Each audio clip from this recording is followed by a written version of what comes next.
తమ్ముడు. ఆ! తమ్ముడు తమ్ముడు కూడా రాగంటిని. అప్పుడు ఎనకమాల హాయ్ తమ్ముడు దేవా అంట. అబ్బో! తమ్ముడు దేవా అనుకుంటూ వచ్చింది చూసావా? అమ్మో! వరక్క బంగారం. ఇక ఎట్లా తయారవుతారమ్మా ఇద్దరు. ఆ! ఏంటేంటేంటేంటి ఫోను మనిద్దరేమో చేయట్లేదు. కోపంగా అవును. ఉందంట. అవును. మనమే ఫోను కూడా చేయట్లేదు కదా చేస్తున్నారు. సులోచన? ఆ? మనమే ఫోను చేయట్లేదు కదా! ఆ! ఆ! చూసావా? అక్కడ కామెంట్. అదే మనం ఫోను చేయట్లేదంట ఆయనకి. అందుకని ఆ! కోపంగా ఉందంట. అంతే తమ్ముడు ఈ అక్క చెల్లెళ్ళు అబ్బో! మీరున్నారే. తానాతందన హ్మ్. బ్యాచ్ మొదలయిందమ్మా ఇంకాను. మీరు పిచ్చి కోపం వస్తుంది మీ మీద లోచన గారు. అబ్బా!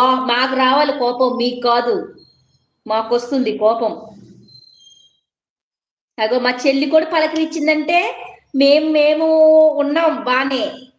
మీతో మాట్లాడటానికి. బట్ మీరే రెడీగా లేరని అర్థం. మా స్వరూప కూడా మిమ్మల్ని పలకరించిందంటే ఇవాళ. చూసారా? కాదు. హాయ్ దేవా గారు ఆఫ్టర్ లాంగ్ టైమ్ మీరు ఎక్కడ కనిపించట్లేదంట. హ్మ్. తను పలకరించిందంటే మీ దగ్గరే ఉంది.